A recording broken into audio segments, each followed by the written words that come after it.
Nikwa Ramogi wa mor nukete Ramogi TV ka indiune wang sai chenro maro marang'ich welo ma eka mwakelo no weche manyien to gik mang'eny osebedo ka timore oko ka man magi mako mana dhoga. Anto nyinga Trevor Ombija jandeng'o panga jonyakach dendo nombija taya nyakwar guok kocha pesa. Kang Ramogi moro sa dek to wabro gomba kamar siasa wabro bedo gi wendo wa ka endi men Edio Kech uluongore ni Muok Ratego en senator ma Migori.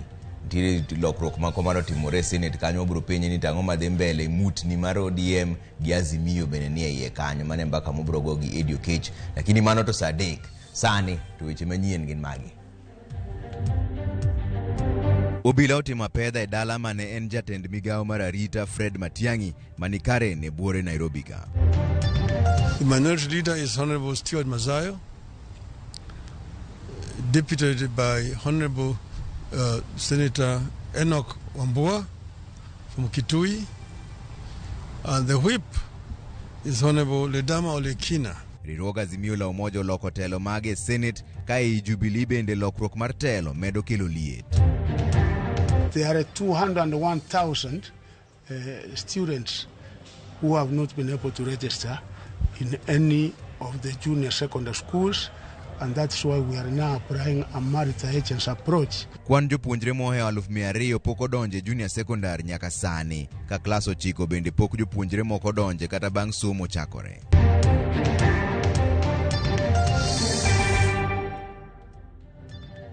Miro kamana ahinya kuom keto Ramogi TV ka endi jaloko marwa en Elizabeth Otieno. Wachaka ne weche manyien ni obila otimo pedha e dala mane en jatend migawo mar arita Dr. Fred Matiang'i manie Karen buore Nairobi kae.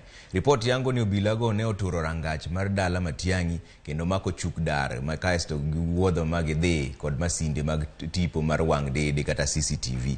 E apedha makamano onge ng'ata mane omi thuolo mar chopo machiegni gi dalano mane apedha dhi e nyime. Okil ma Numari ma en okil mar Fred Matiang'i ne ochopo kendo kwedo mokalo apedha no ma oko ni doho ne okopuodho. The court order is not a document that you can say is a military document that cannot be available to anybody. So when we came in with the team, we asked, give us the court order. Immediately we asked for the court order, they stopped what they were doing. And that is why they have run away. If they had the court order, they could have continued doing their job. The fact that once the lawyers came in, they took off and they don't have a court order. And for God's case, for this matter, I don't want to say that they were not police officers.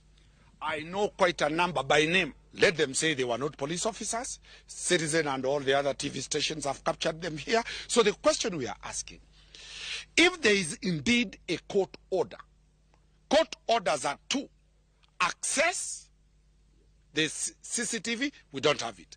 Break in, the order to break in, every lawyer, even a first-year law student will tell you, if access is denied, the police goes back to court to seek for break-in order. Bang' kanyo ne gigong' ng'wech magidhi nyaka log tich mar okwach kich miluongo ni DCI headquarters. Jafwambo mar Walter Nyambaga ni kono obro tudore kod achiel kachiel mondo winjane ni weche mage manyien makoro timore kanyo. Lakini sani to wadonja ne weche mag siasa. Ni duond bura mar DAPK otimo lokruok e tend duond burano kama mane en jatend bad migawo mar lweny Eugene Wamalwa osidhi kako gaye. Wamalwa singo mar tego DAPK kendo menyo biro laro kom mar jatend piny Kenya yiero maduong' mabiro. Walter Nyambaga miwa ler mar wachni. Kagitimo romo mar duond bura mar DAPK log tich mare Chuya Nairobi, Jagoro mar DAP David Eselio ketayanga ni duond burano koro sidho Eugene Wamalwa kako gai mar duond buch DAP kendo en ema obiro fwadho bendera margi laro content piny Kenya yiero manyien. The Honorable Manyien, who has been the party leader, steps down from that position and assumes the position of first deputy party leader. That the Honorable Ludovic Eugene Wamalwa takes over the position of party leader and, as earlier resolved by the NEC of 14th December 2022, becomes our flag bearer and presidential candidate for 2027. Leo nina furaha sana ya kwamba nikubali niwe kirasmi mwanachama na presidential candidate wenu wa DAP. Hongera. Wale mmekuwa mkiniunga mkono kama kiongozi wa chama, tafadhali tubadilishe hiyo support ambayo mmekuwa mninipatia mheshimiwa Eugene Wamalwa. Duond burano konigi tiyo mano mar tego chama kagisayo jatend piny William Ruto ni temo thiro duond buche mag siasa pachoka. Is turning Kenya from a pathway to prosperity to a killing field, killing political parties, killing the economy, killing institutions. The institution which is very important in law enforcement and the administration of justice, the office of the Director of Public Prosecutions. I can't say without fear that there has been a lot of seduction on our part. A lot of it. Lakini tumekaa ngumu, nasema kwamba hapa ndio sisi tuko, hatubanduki. Gilo ni duel mara IBC ok bichuogi kod Kenya kwanza. Katodoko ni Ruto lombo manajo od bura duto mondo sire lwedo. Unless we fix the problem of electoral fraud in our country, and unless we address the issue of electoral justice in our country, then there will be no need to even vie in any election in this Republic of Kenya. Gichapenyo wacho kuom pek man ngima ne jopiny. Hakuna serikali nyingine imeokota ushuru kuliko serikali hii yenye ambayo iko hapa. That's why ndio tunasema mara hii tuamke ili ya kwamba tuseme tusidanganywe na mambo ya maombi. Wamesema tu wanakata tax ya subsidies. Impact yao kwa economy ni nini? Na hii pesa ambayo wanaokota hii inaenda wapi? Walter Nyambaga, Ramogi TV. Apisas mag obila osechako donje gwenge marita orochore nyanduat mar hoho mar Okak ka gigeto tieko jomaundu ma oserocho ngima jopiny makono. Jopiny ma Kainuk e kaunti ma Turkana onyiso geno mar yudo resruok ka ogai mar obila Jafeth Koome to singo ne gin kod nyalo mar tieko maundu mosebede gwengego. E kinde ma apisa mag arita kwe momanore gi gige lweny osechako donjo e gwenge mar arita kwe oserochore moko kuom counties ma yudore nyanduat mar hoho mar Okak marakore kod arife kendo jomaundu ma patgi galagala. Gentlemen from the right, how are you? Very fine, sir. Moko kuom jopiny ma Kainuk e kaunti ma Turkana orwako okang' mar apedha mar goyo gono jomaundu go ka giwacho ni gisekale midhiero mathoth kendo geno gi en ni jolweny kod obila moter kono dhi resogi. Tupate nafasi ya kuenda kwa mashamba, ya kuenda kutafuta kuni, ya kuenda kurokota hata nyasi. Imekuwa shida. Hata kuni, hata kuenda kutafuta maji. Tumeumia. Huyo mkubwa, Mungu asaidie huyo mkubwa kabisa. Akuje tu roho safi atuokoe. Tunakula saa 7 peke yake kwa sababu ikifika saa 12 unaingia kwa nyumba hadi saa 12 kesho asubuhi ndio unatoka kwa nyumba. Sasa hakuna kafi ungine ambaye tunahitaji. Enye sisi tunahitaji, my president, ni operation ya direct ipate kuendelea, watoto waende shule, turudi kwa mashamba, tuende soko, tufungue hata kazi yetu. Sisi tulifunga kazi yetu kama sisi wa mama tuliadhirika ya kutosha. Kaluwore ni rochuok arita kwe oko chakore sani. Moko kuom jopiny to ni kod to ni apedha masani nyalo nyuolo lemo ka gikoni apedha manotim motelo ne ok okelo ber moro amora. Kama wakati wa Kapedo, president alisema kwamba amesema na si tafadhali, haijawahi tendeka. Tuliona tu ndege, tukaona gari za kivita na kila kitu na wanajeshi, lakini hakuna tendo lilitendeka. Hiyo ndio maana hatuna imani na mambo ambayo rais wetu amesema. Tutaamini tu iwapo itafanyika. Elimbe mare manyiso ni rakruok kod jomaundu nyanduat mar hoho mar Okak koro chakore. Inspekta maduong' mar obila Jafeth Koome owacho ni kinde koro chopo ma jomaundu ma osebedo kanyayo kuo jamni kendo nego jopiny koda kapisa mag obila e gwenge makono koro dhi mote bargi. We cannot allow the bandits, criminals to gain courage and start injuring, shooting, maiming our officers. Likewise, we have a duty to ensure that members of the public can go about their day-to-day activities and their living, get involved in trade. There is free movement. Kata obedo ni kinde mokalo jopiny osebedo kalieko ni jomaundugo ni kod bunde matekogi ni malo, ogai mar obila Japhet Koome to okoni apisa mag obila kod jolweny madhi apedhano ni kod nyalo mar yweyo jomaundugo pep. We are going to ensure we deal firmly and decisively with those criminals. They have no option. We have the capacity and the will to ensure that there is calm within this region. Esechegi ma koro piny owacho chako keto e tim singo mar kedo kod arife ma jomaundu moserocho arita e moko kuom gwenge mag Hoho mar Okak.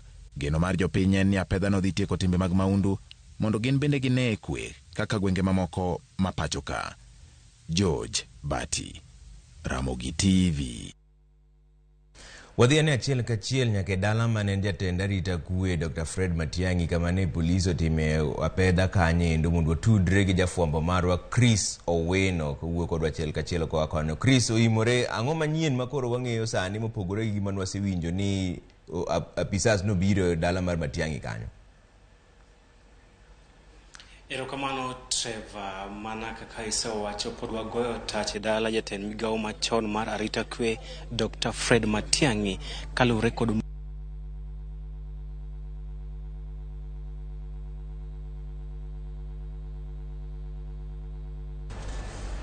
watimo mos ne wach mar gik miloso gi lwet dhano gi samoro gi rochore ga matin. Chris Oweno ni Karen kama ne jatend dala mar jatend arita kwe machon Dr. Fred Matiang'i kama ne otime apedha kendo wang'e ni nitiere gik mano kawo kanyo wabro tudore kode mondo winjre ni ang'o mano timore kanyo endo odiochieng' kawuono. Joge mantiere kindege mane ni kanyo kaka Danstan Omari okoni en gidhi ataro mar chik ne ok oyienegi mar donjo kanyo to gito kata kamano giwacho ni oyienegi donjo kanyo mondo ging'i ane weche manotimore gi wach mar ni ne gidonjo kanyo mondo gikaw gik moko mane osenyiso ni ntiere kaka itude gi weche moko opogore pok oyang maler ahinya ni wach mane, lakini jokindege to nowacho ni ok onego bed ni timore kamano. Wabro wuoyo gi Chris Oweno mondo winjane gik manyien motimore e dala mar jatend arita kwe machon men Dr. Fred Matiang'i. Sani bende Walter Nyambaga rito e log tich mar okwach kich men DCI headquarters embe brogo kod mbaka ni to be gichopo kanyo to ang'o giri mane gikawo. To kapok ochopo kanyo kapod wamedo manyo Chris Oweno donja ne weche moko mopogore kaendi ni jang'ad bura mane oteng' lwete mogo Said Juma Chitembwe ochwalo ywak ka okwedo ng'eto mane ogole tich kaka jang'ad bura e doho mamalo.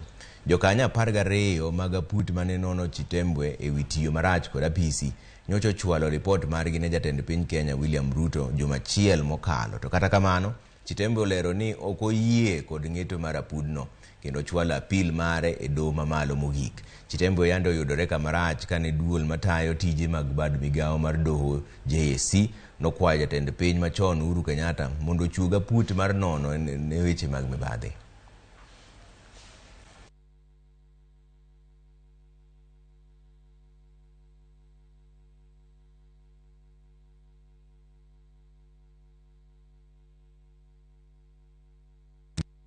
Mag bero ngima obila ochope kaunti ma Homa Bay kawuono.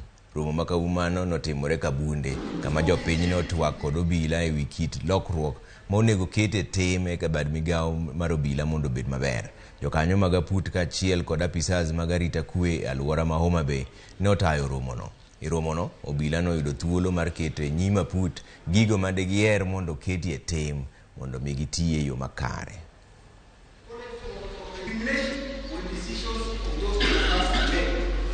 We do not have clear guidelines on how to go into court.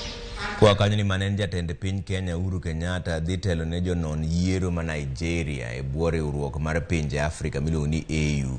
Uhuru biro telo ne kweth mar ji 90 mabiro dhi nono chenro mag piny Nigeria e yiero mochan tarik 25 dweni. Jonon yiero biro chiwo lipodno e wi chenro duto mag yiero maduong'.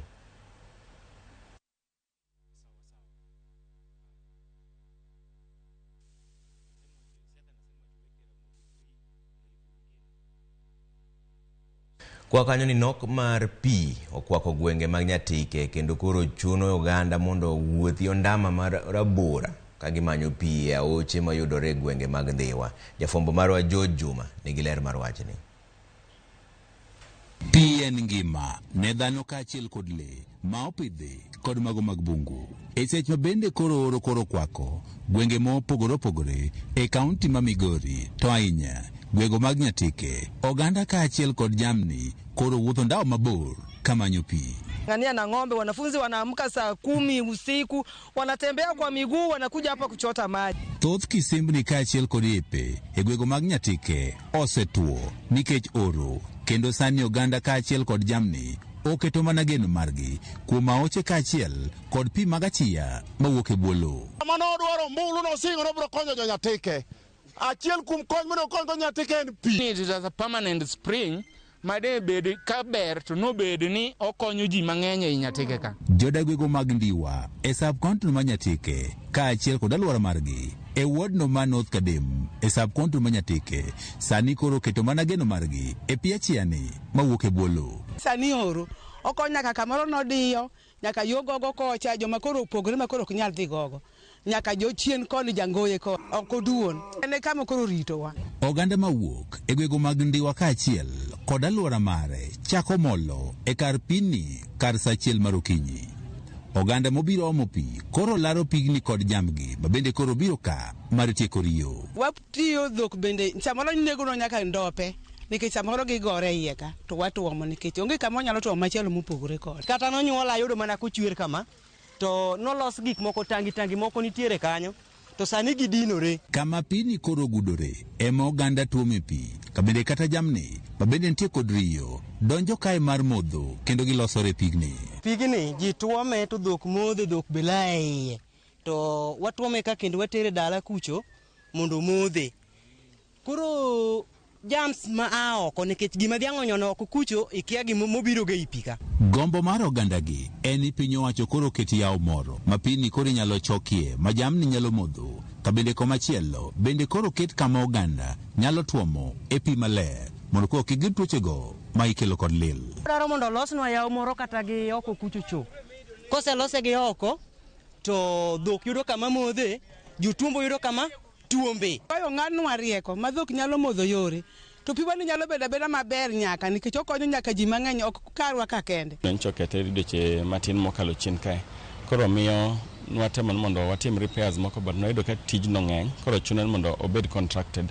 Koro bank procurement processes matimre sani apani bank ndalo gimo 25 nyaka 30 contractor bo bede site mondo olos wach Ndiwano mondo wach pigno orum chuth. Nok mar pi oken mana midhiero gwego mag Nyatike kende to kata bomani ma Migori nitie moko kuonde dak e bomani ma osebedo ka onge kod pi kuom higni 3 mokalo. George Juma, Ramogi TV, Migori. Koro kaluwore gi apedha ma obila notimo e dala mar Fred Matiang'i, sani wenge duto menyo ka bende ibiro mak jatelono. Gie thuolo ni jafombo mar Walter Nyambaga ni e log tich mar okwach kich ma DCI headquarters kendo leronwa achiel kachiel gima dhi nyime wi apedha ma itimo dala mar Matiang'i. Walter oimore bwana mor neni kanyo to polise go osechopo kanyo to be wangi kata dhi mak jatelo koso ok dhi make. Erokamano nyakwar goko cha pesa mana kaka iluongori kendo bende nyaka ne weche machal kod magi gi chak timore odiochieng' ma kawuono wasebedo ka wayaro wenge wa kendo bende wang'iyo ni to bende jatelno make koso ok omake. Anyalo yango ni kod chir ni nyaka chop sechegi onge ng'ama osemaki mak mana ni masinde mag wang' dede manolodh e dalane emosechopo kaendi ka geche ariyo mane ochopo e dalane emodonjo ng'wech ka donjo e log tich mar ofwamb kich mayudre apaya ma bende chopo e kaunti nogo ma Kiambu kaendi. Gima timore Ombija en ni nyaka chop sechegi endi maling'ling moseyudo kata gimoseyangore en ni moko kuom masinde manolodhi e dalane mana kaka selieko nini pisas mag ofwamb kich oluwo ni koro ibi timne nonro matut kachiel kod yor gino ma dholiech dendo ni science kata forensic mar yudo adier ni to bende nitiere tipo mag apisas mane nyalo chopo e dalane kata onge. Bende nitiere maling'ling ma gibiro ng'iyo ni to e tipo mag wang' dedego endo bende nitiere gigo matudo kata mana apisas mag piny owacho mane ochopo e dalane. Ponono mano olwarie Lwanda to inyal bi kawo okang' ne jatelo mane ochung' ne weche mag arita pacho ka Dr.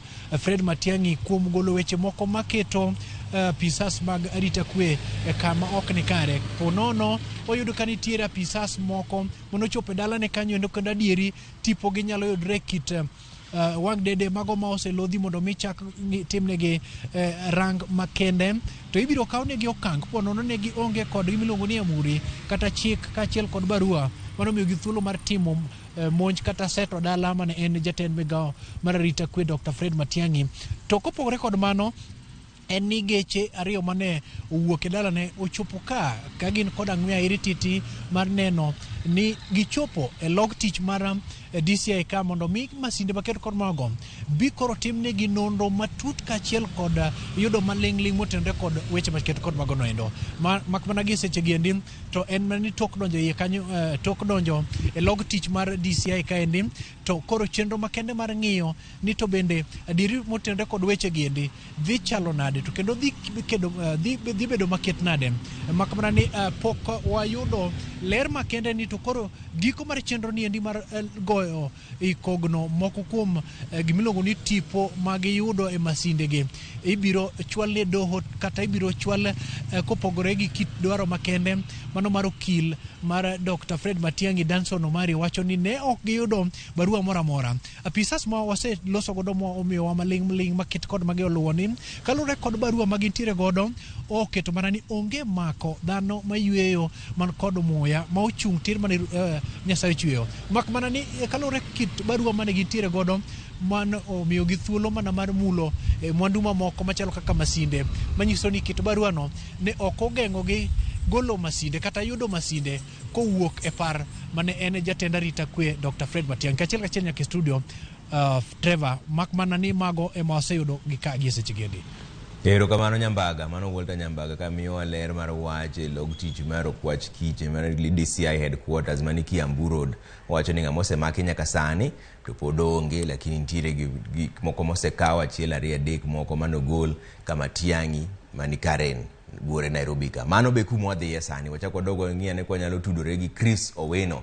Chris Owino en jafwambo maro en dho dala mar Fred Matiang'i kanyo endo seche mane apisas obiro kawo gik moko magidhi ng'iyo no gigole tong wang' dede kata CCTV gi dho ngere kanye kama pogruok bende nitiere wach mar doho no yie koso koyie. Jomoko wacho ni jo kwach kich wacho ni doho no yie negi mondo gidhi gikaw gigo, jomoko bende wacho ni nok oyie negi kondo bende gikaw wach no. Wadhi winja ni Chris Owino ni adieri mar wach ni kanye. Chris oimore wachako tudrene kod gino manyien. Ang'o mosetimore nyaka ne wawe wuoyo seche ka? Ang'o manyien mosetimore? Nitie jomoko mosebiro kanyo kendo sani.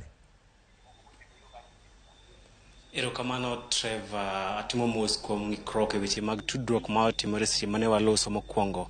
Gima timore nyaka sani en ni ogai mar Azimio Raila Odinga osemolo e kar kae thuolo machuok mokalo kendo osedonjo orwake kod okinde jatend migawo machon mar arita kwe Dr. Fred Matiang'i ma otelne kod Danstan Omari magoye okinde morwako gai mar Azimio Raila Odinga ma omolo kaka thuolo ma dakika 10 mokalo.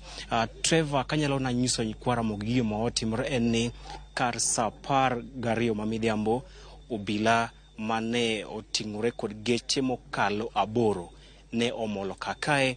Bang' molo kakae kaluwore kod okinde mag Fred Matiang'i eni bang' molo kakae negi turo rangach ma Dr. Fred Matiang'i bang' turo kendo donjo gi thuon negi dhi gituro nyaka dho udi mag rooms mag Dr. Fred Matiang'i kendo gidonjo bang' donjo e od Fred Matiang'i ne gichako timo menyo ne gichako manyo gigo ma okinde nyaka sani kia ni to ne gimanyo ang'o.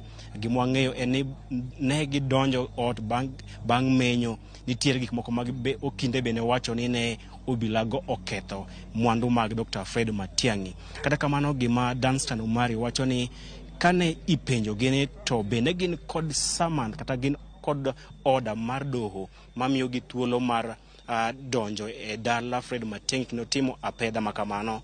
Eni ne gitamore duoko penjo makamano kendo ne gidhi nyime kod timo apedha e dala mar Dr. Fred Matiang'i. Bang'e kane gisefwenyo ni jofwamb weche to moloyo jofwamb weche mag Royal Media kane gisenenowa ne gitimo ng'wech kendo giwuok kakae ma ok giloso kod ng'ata ng'ata. To gima ong'ere en ni ne ok gichiwo samanth kata chik mowuok e doho mamiyo gi thuolo mar timo apedha mabiro bang' ka e thuolo mokalo jogo ma wachore ne gin obila ne osebiro kae kendo monjo kae kendo temo timo apedha. Kata kamano okinde mag Dr. Fred Matiang'i ne odhi e doho mamalo kendo doho ne ogolo chik mondo kik obila kata apisa moro amora mar piny owacho dhi nyime kod tieno mar timo apedha e dala mar Dr. Fred Matiang'i kaachiel kod make.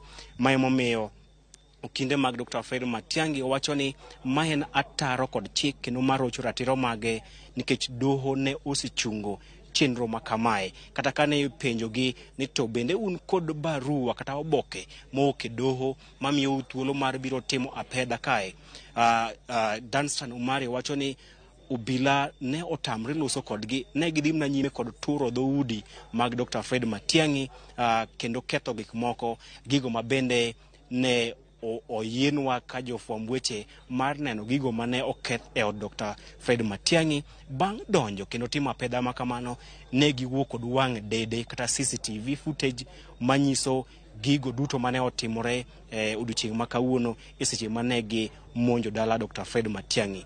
Kata kamano ler mwaseyudo en ni Dr. Fred Matiang'i ne onge e dala ne kae e kinde ma obila ne timo apedha makamano, kendo nyaka sani warito ni Dr. Fred Matiang'i biro kendo twak kod jofwamb weche. Ma en singo mane omiwa kod okinde mage mane onyisowa ni warit Dr. Fred Matiang'i biro chiwo report mare ne ute fwamb weche kaluwore kod monj ma otim kod obila kaachiel kod okwach kich kar sa 12 ma midhiambo. Trevor.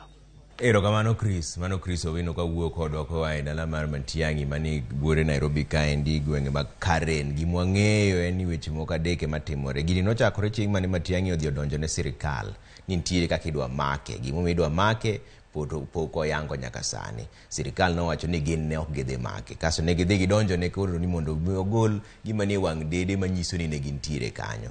Mane kama paro bende pogore.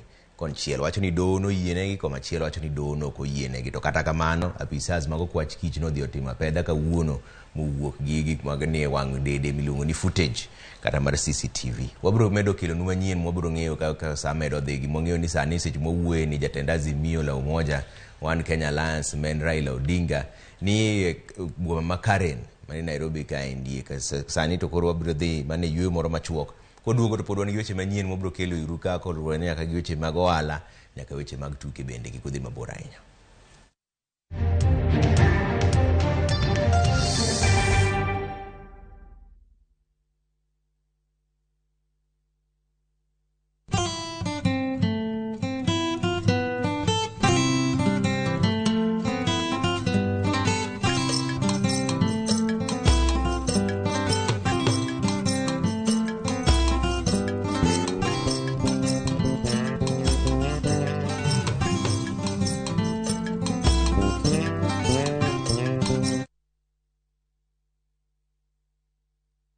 Fresh episodes now available on Viusasa. In Asali Chungu. Kagure will do anything to be in charge of her new home. Your wish is my command. There is so much entertainment on Viusasa.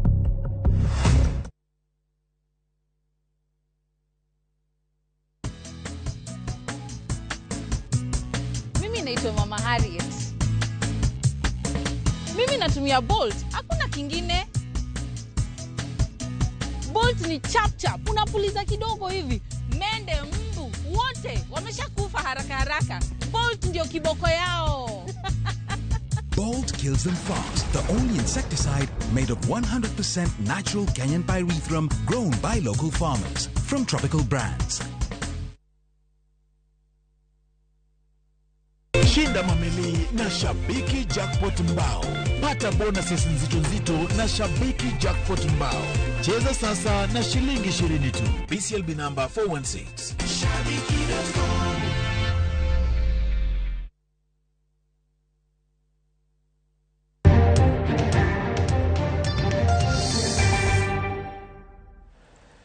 Orwako kendo chenro mara ng'ich welo wadhiani mbele gi weche manyien kwa donje weche mag siasa. Ni ogaye mar Azimio la Umoja Raila Odinga koro golo kene moko kuom jotelo buore urwogno mayande osechako bedo machiegni gi piny owacho mar Kenya Kwanza e yod bura. Odinga bang' bago romo gi Senate mag Azimio ne otimo lokruok moko moriwo koda ka golo Senator ma Isiolo Fatuma Dulo e lemo mar jago oporo e lo kweth manok e yod bura no. Jafombo marwa Eric Owenga nigi ler mar wachni.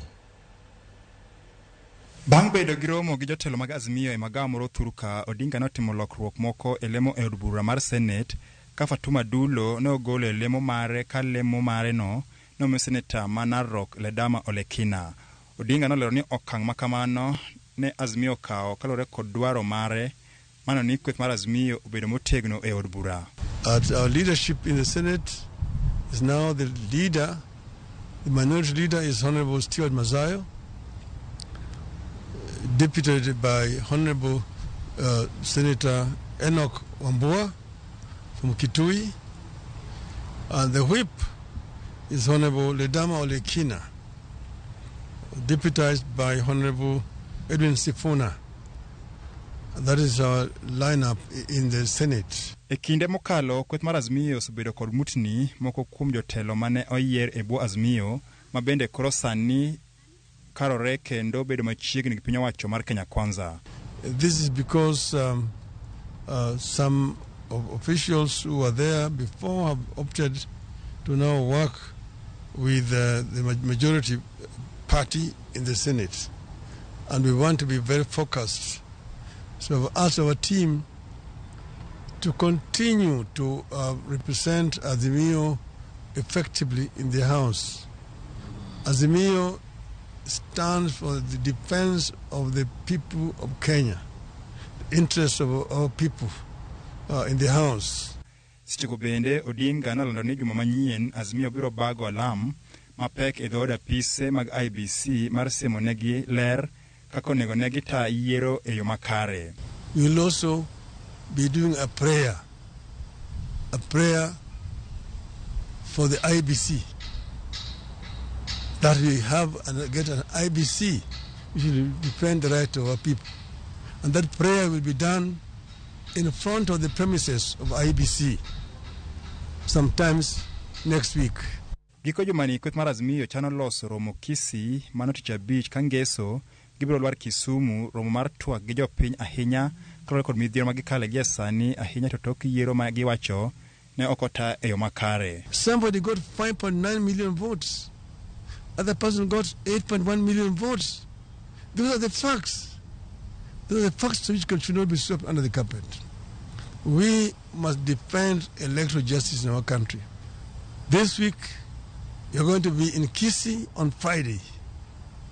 On Saturday, we are going to be in Kisumu. And then... Eric Owenga, Ramogi TV, Nairobi. Wadhia ni achiel kachiel nyaka dala mar manen jatend arita kwe machon Dr. Fred Matiang'i Raila Amolo Odinga wuoyo kanyo sani. Winja neno wacho nang'o? I think that the DPP should be waiting for the police to carry out investigations and then take evidence to the DPP, which then he should examine and see if this merits prosecution. But in a situation where the office of DPP is working again with the police in doing investigations, is actually untenable. But what we want to say is that we are actually going back to a police state as a country. I don't think that Fred Matiang'i need to be treated as a criminal in this country. Remember, they said that, oh, they were investigating, I don't know, a case of land in Baraka, but they are not reached a stage where they required Matiang'i to record a statement. That's what they said the other time. What is the urgency over this issue? Why should somebody who has been in charge of internal security in a country just 6 months ago be seen as a very big criminal who should be prosecuted? This is actually persecution. But to add insult to injury, another matter, just today, you've also seen a case where police again are being used to try to interfere with a political party. You know that some other members of a party, Jubilee, actually defected to Kenya Kwanza, and they say that they are no longer going to be part of Azimio coalition. And then now the same people went and said that they are taking over. They sent letters to registrar of political parties. The registrar of political parties just said that according to her the meeting was properly convened. But that matter itself has not yet been concluded because the other party, the official, the bona fide officials of the party have not been given a chance to be heard. But today the police officers went with these people and invaded the headquarters of Jubilee Party and they took over the offices there. Meaning that actually they're trying to destroy Jubilee so that Jubilee can be consumed by Kenya Kwanza. This is basically an intention of taking this country back to a single-party dictatorship. This is what we are seeing here. That they want to undermine the opposition, kill the opposition, so that they create one monolith, Mama na Baba. This is basically where we are going to. And this country is in serious danger of starting back to a single-party dictatorship. Thank you very much. Have you been able to talk to Fred Matiang'i, and is he safe? I've not talked to Fred. I'm going to try to reach him later on after this. I'm going to try to reach him after this, but I want him to actually stand strong. We've seen these things before. We've traveled this road before. Ultimately, the will of the people of Kenya will prevail.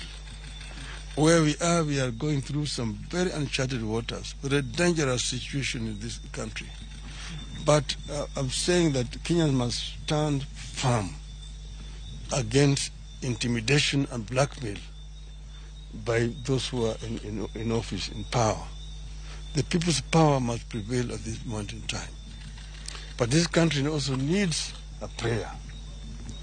They have been praying supposedly for the economic situation in the country, peace and so on. We need more prayers. And we are going to convene as Azimio a prayer meeting sometimes next week. We are going to convene a prayer meeting in the Banji Gardens next week. And we are going to talk about that tomorrow. But for now, I just want to say that people of Kenya must remain firm. These people are trying to sanitize a lost election. The electoral theft is being sanitized, and they will begin already to use strong-hand tactics to intimidate and blackmail the people of this country. We will not take it lying down. And you know, today is Fred Matiang'i, and he's dominated headlines over the last week. Would you have any intelligence or information that maybe who else could be of interest to the security apparatus of the country? I'm not aware. I don't have any information. Of course, they have been jumping up and down, blaming and blackmailing people all over the place, that they are going to take actions against people and so on. We just want to tell them, bring it on. Bring it on. If you want it, we will prepare to. We are prepared to die in defense of the gains which have been made by the people of Kenya at a great cost. We will not allow this country to slide back to a single party, one-man dictatorship in the name of God. Because all the time they're talking about the Bible. And they are being fronted by very fake religious leaders. The Bible is actually being abused in order to sanitize dictatorship. And it's very unfortunate. Most of our religious leaders have actually completely lost it. They have been consumed, and they're actually mostly being bought in order to try to sanitize a very, very unhealthy political development. Honorable, if you think this is political, why do you think they're targeting Matiang'i so much? I think your guess is as good as mine. I don't know why, but they are basically trying to get most of the people with whom they were in government. They have some grudges against them, but I really don't know. They're acting actually in a very strange way. Just in order to punish Matiang'i, you can see that in the appointment of 51 principal secretaries, they did not appoint a single person from the Kisii community. They did not appoint in a single person from a Kisii community. Again, even in the cabinet, of course, they appointed one person only. And then when you again come to now the Solicitor General, they're replacing one Kisii with another Kisii. In other words, there's no gain. So they're actually targeting, they're punishing a whole community, basically because of one person. We don't really understand why this is happening.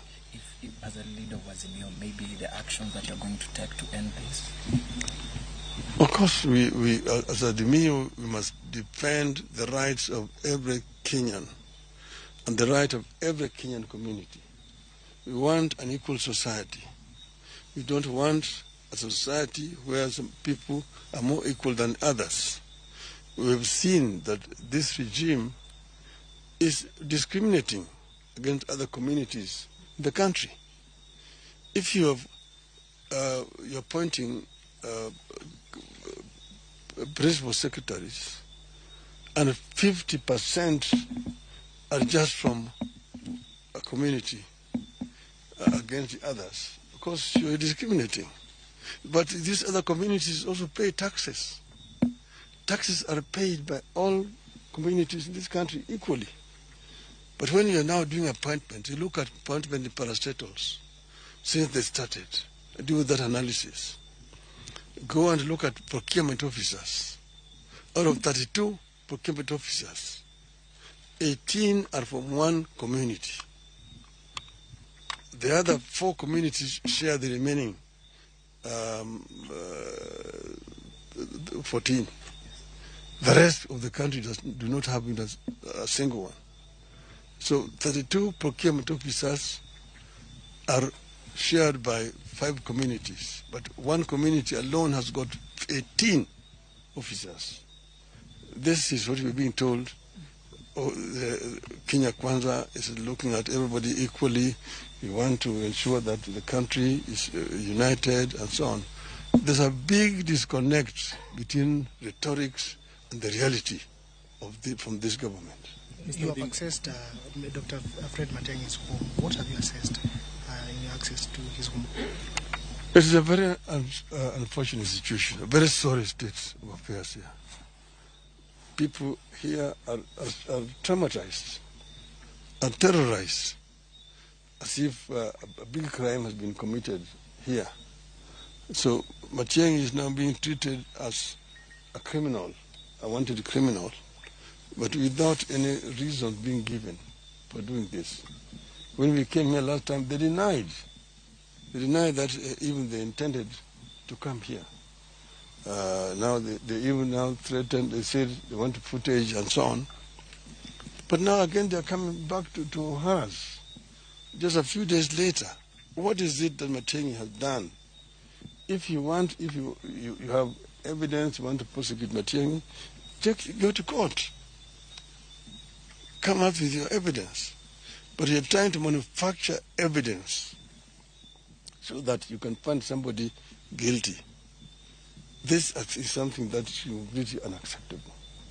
And this is something that our people should not allow to continue.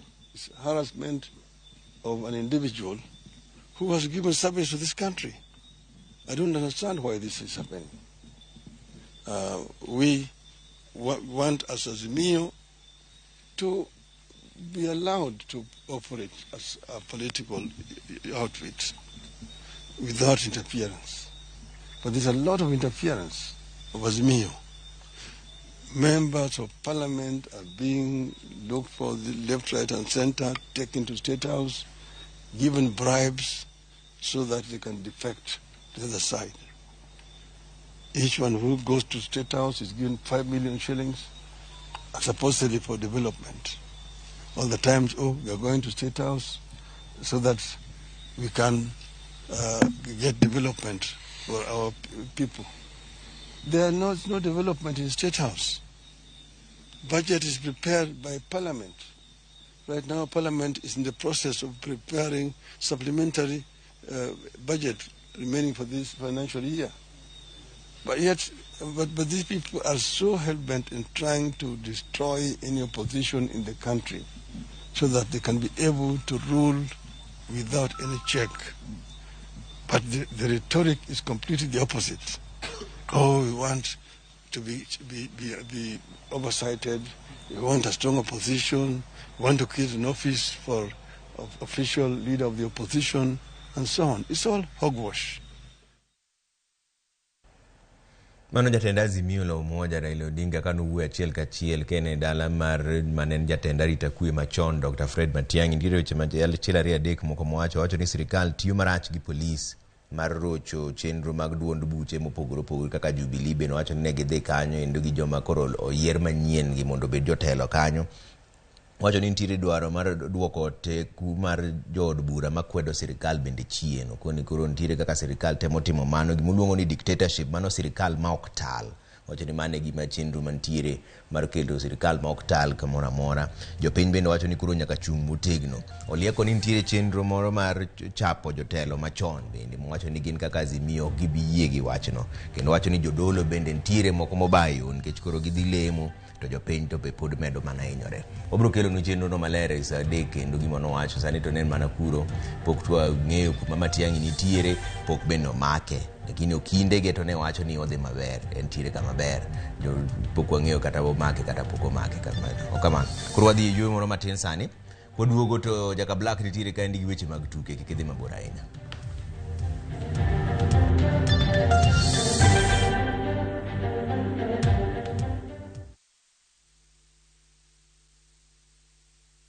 Winning on Shabiki.com is getting easier. Enjoy highly boosted odds on Shabiki.com. Kuwa Shabiki. Play now. Not for persons under the age of 18. BCLB number 416.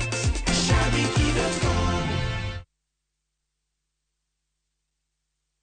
Antokoro ochopo seche makoro nyaka ang'u tega gimamane. Ochopo seche ma sirikal nyaka konya koro. Dang keta gi sekoma. Kendo kinyo keta gi mito. Orucho keta gi dek. Ni chieng' motero gimamit to tero mano rengi.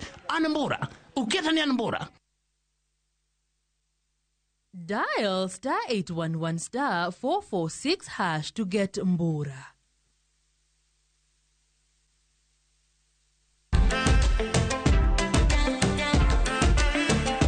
From Nairobi's trendy street food kitchen to the bustling sounds of Accra's nightlife, A 1, a 2, a 3, a 4. to the lovely streets of London, you wouldn't trade anything else for such an amazing entertainment. This is where the magic happens. Viusasa brings you a cocktail of nicely blended new series Afrimax. They can be superheroes in an African context. With Viusasa, you don't just get entertained, you also get informed. All glasses have inherently different compatibilities to each other. There is so much entertainment on Viusasa. This is definitely the place to be.